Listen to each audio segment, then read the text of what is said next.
اعوذ باللہ من الشیطان الرجیم بسم اللہ الرحمن الرحیم اللہم رب اشرح لی صدری ویسر لی امری واحلل عقدۃ من لسانی یفقہوا قولی۔ سامعین محترم، اس گفتگو میں مجموعہ تعزیرات پاکستان پینل کوڈ کی روشنی میں کچھ اہم باتیں آپ کے سامنے پیش کی جائیں گی۔ آج کل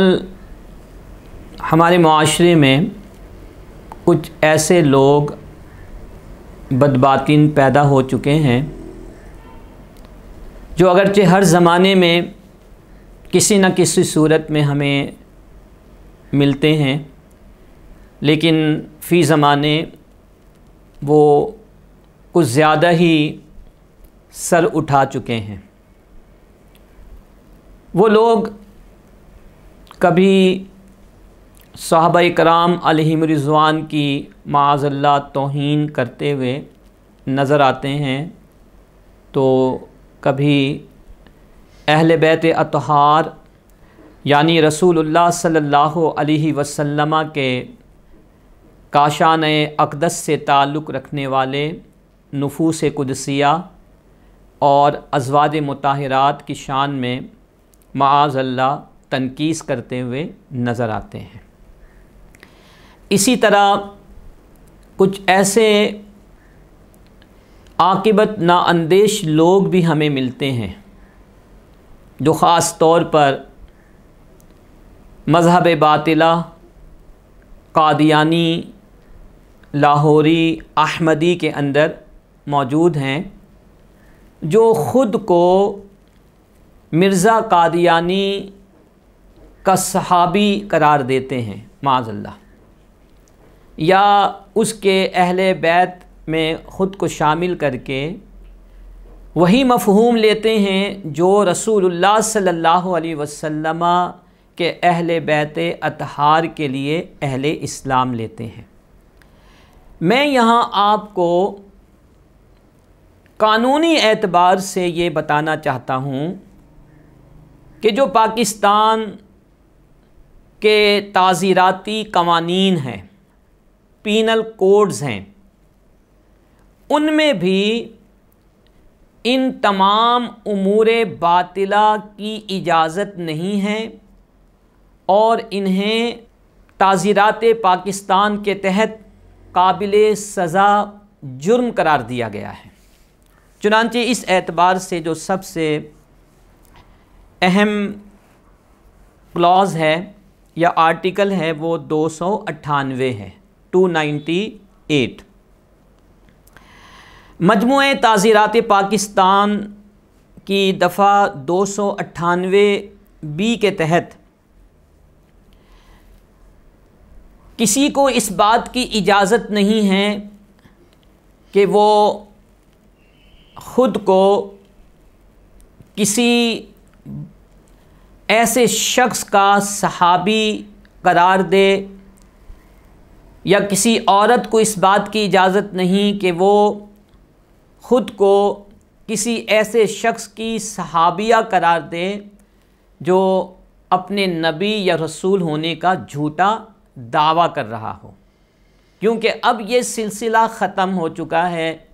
اس پر آپ بہت کچھ سن چکے ہیں۔ چنانچہ مجموعہ تعزیرات پاکستان کی دفعہ 298B میں یہ لکھا ہے کہ قادیانی گروہ یا لاہوری گروہ جو خود کو احمدی یا کسی بھی دوسرے نام سے پکارتے ہیں کا کوئی شخص جو خواہ تحریری یا زبانی الفاظ کے ذریعے یا کسی بھی اظہار بیان سے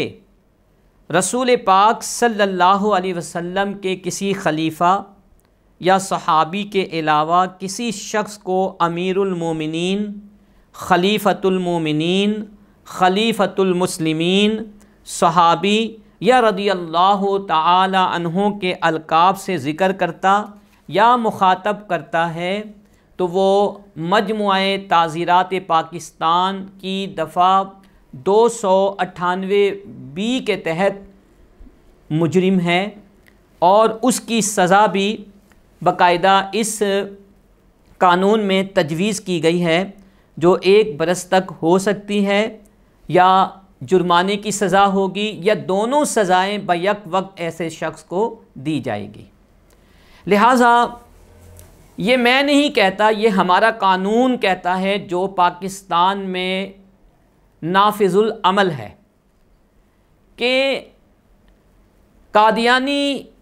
مذہب جو کہ باطل مذہب ہے، اس کے کسی بھی شخص کو اس بات کی اجازت نہیں ہے، اور نہ کسی اور کو اس بات کی اجازت ہے۔ اسی طرح اہل بیت اطہار کے حوالے سے مجموعہ تعزیرات پاکستان کی دفعہ 298B کے ضمن میں یہ بات بتائی گئی کہ رسول پاک حضرت محمد مصطفیٰ صلی اللہ علیہ وسلم کے افراد خاندان کے سوا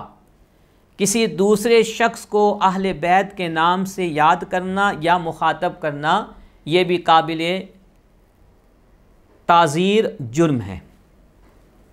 کسی کو اس بات کی اجازت نہیں۔ امہات المومنین یہ وہ مقدس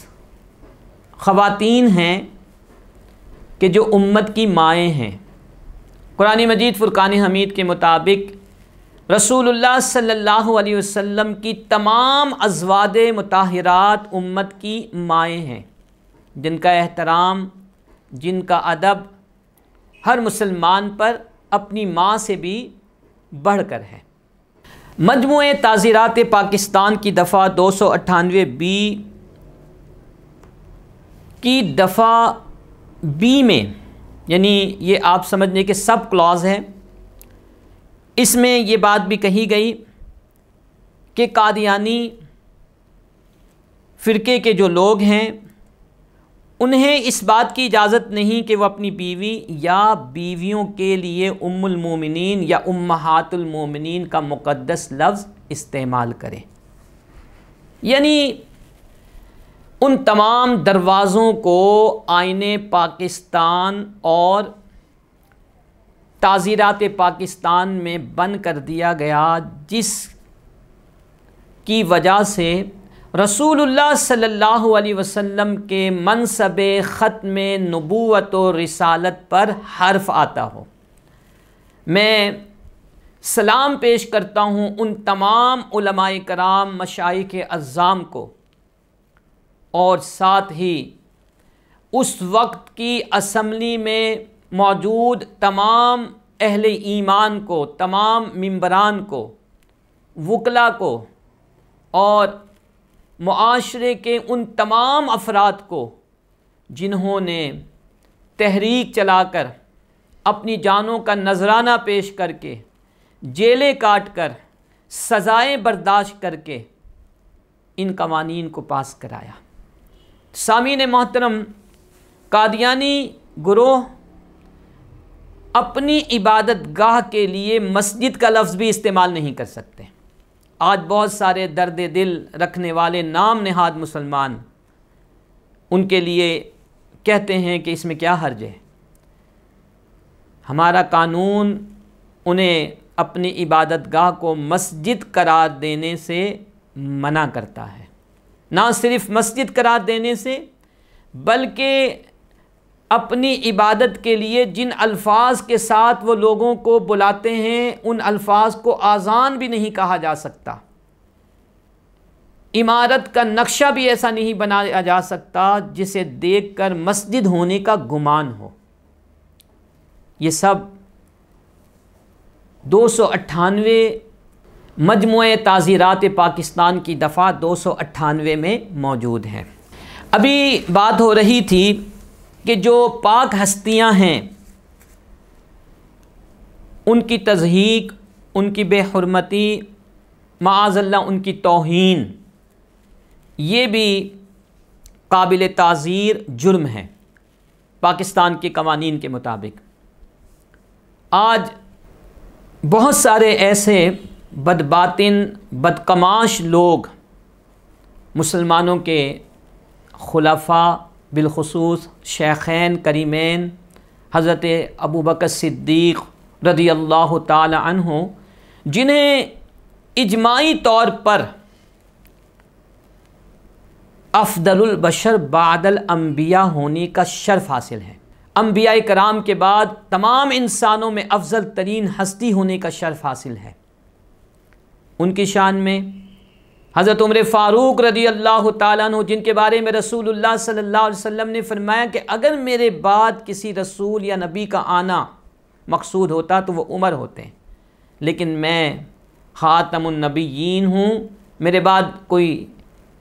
نبی نہیں آئے گا۔